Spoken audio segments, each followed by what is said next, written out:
Hola, muy buenas noches. ¿Cómo le va, profe? Mi nombre es Carlos Lacera. El día de hoy este podcast es orientado a brindar un poco de orientación o brindar un poco de historia acerca de un tema que siempre tiene tanto de ancho como de largo, el tema de la educación. Primeramente mirándolo desde el punto de vista histórico, pero no propiamente como lo dice tomándolo del tema literal. Cuando hablamos en muchas ocasiones de la historia de la educación, podemos llegar a pensar como fechas que en un momento dado están escritas en un libro y son fechas que podríamos decir que son fechas muertas porque no implican nada. Entonces, en este podcast lo que vamos a buscar es cómo esas fechas o cómo ese pasado de la educación viene a ser una herramienta fundamental de lo que es el día de hoy la educación. Y también mirar cómo esa historia nos lleva a preguntarnos qué hacemos o por qué hacemos lo que hacemos en el aula de clase, por qué damos una metodología o por qué damos una profundización en cuanto a un tema y más que todo eso, mirar el por qué y el cómo se ha dado todo ese bagaje de la educación a lo largo de la historia. Ahora bien, a veces pensamos que la forma en que calificamos, la forma quizás en que organizamos los filos de pupitres o el rol de autoridad que asumimos en el salón son cosas normales o que siempre han sido así. Lo damos casi que por sentado. Pero la realidad es que cada norma, cada castigo, cada currículo y cada método o plan de enseñanza ha tenido una historia bien clara, una raíz histórica. Entonces hoy vamos a desmontar un poco esa idea de que la educación es neutra.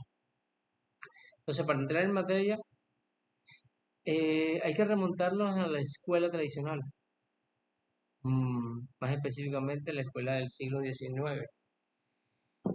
En ese momento, la escuela tradicional se creó para formar básicamente una mano de obra disciplinada para las fábricas de lo que en ese momento se concebía la revolución industrial.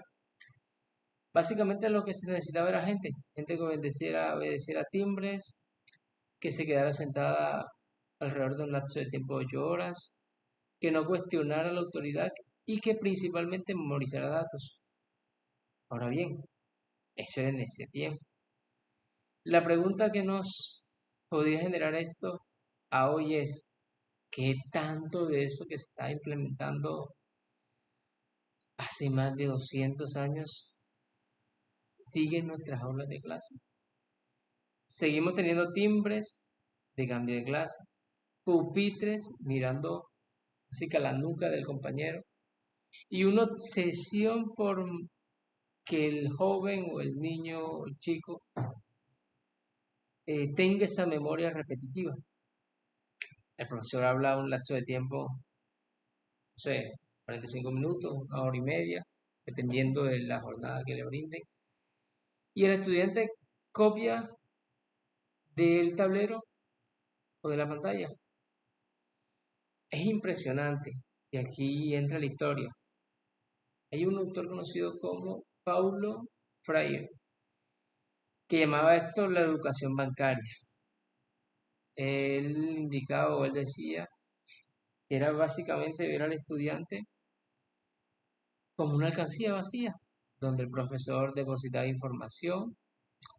Hoy en día, aunque usemos tableros digitales o computadoras, si el estudiante solo recibe y no produce pensamiento propio, seguimos en el siglo XIX.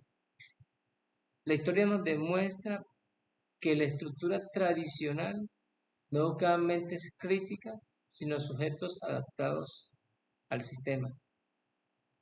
Ahí es básicamente donde aparecen los movimientos de ruptura a lo largo del siglo XX, como por ejemplo la escuela de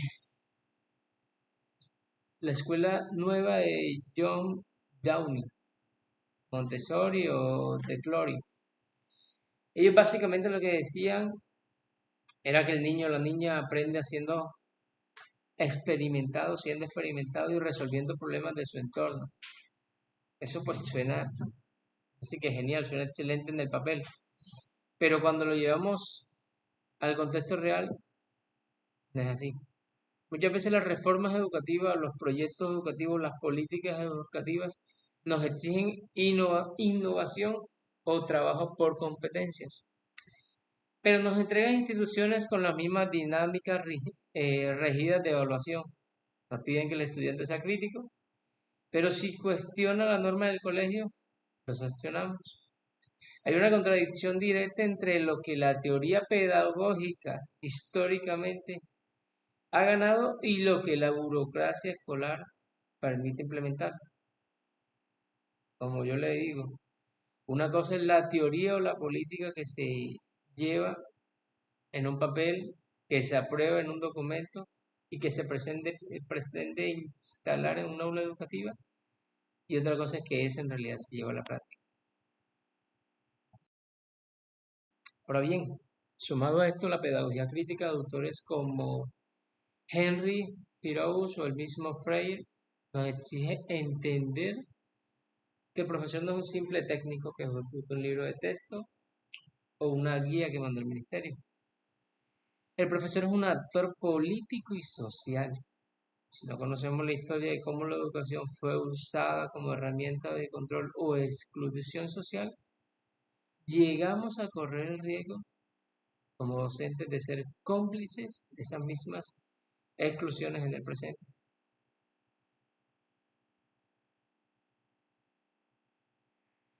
Llevemos esto al trabajo cotidiano. ¿Qué significa interpelar la praxis? Significa detenerse a mitad de clase y preguntarse o preguntar, ¿esto que estoy enseñando hoy, para qué le sirve a la vida de este estudiante en su comunidad? ¿Le ayuda a entender su realidad o solo le sirve para pasar un examen? Si la historia de la educación nos ha enseñado algo, es que los verdaderos cambios pedagógicos no ocurren por decreto gubernamental, sino cuando el maestro transforma la dinámica o cuando nosotros como educadores transformamos la dinámica dentro del aula, cuando escuchamos el contexto del estudiante, cuando integramos la realidad social y cuando evaluamos para construir y no para castigar. Es ahí donde en realidad comienza a crearse el conocimiento.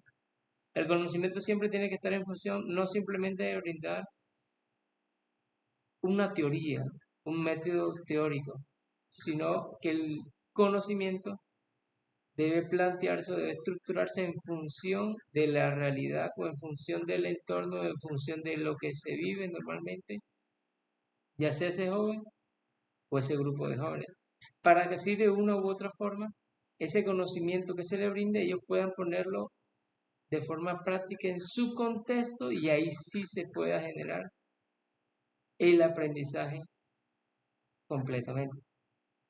Ahora bien, históricamente las comunidades marginadas o los sectores populares han recibido una educación de segunda categoría, orientada básicamente a la sumisión. Cuando nos posicionamos desde una praxis consciente, usamos contenido para que los estudiantes piensen en su entorno, identifiquen las desigualdades de su territorio y propongan soluciones. La historia de la pedagogía cobra sentido práctico cuando el aula se convierte en un espacio de democracia real y no de imposición. Cuando todos desde su contexto pueden dar una opinión frente a una realidad o frente a un conocimiento que se está planteando. Es ahí donde se genera una postura crítica o una postura real desde lo que el joven considera. Ahora bien, la historia de la educación no es un adorno teórico, es el mapa que nos muestra de dónde vienen nuestros vicios y virtudes pedagógicas actuales.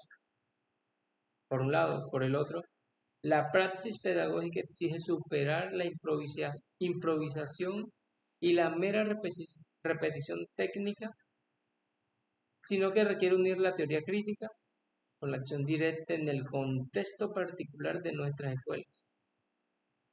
Nosotros como educadores, en la actualidad, debemos ser sujetos reflexivos capaces de transformar un espacio escolar en un lugar de análisis de realidad para ese joven.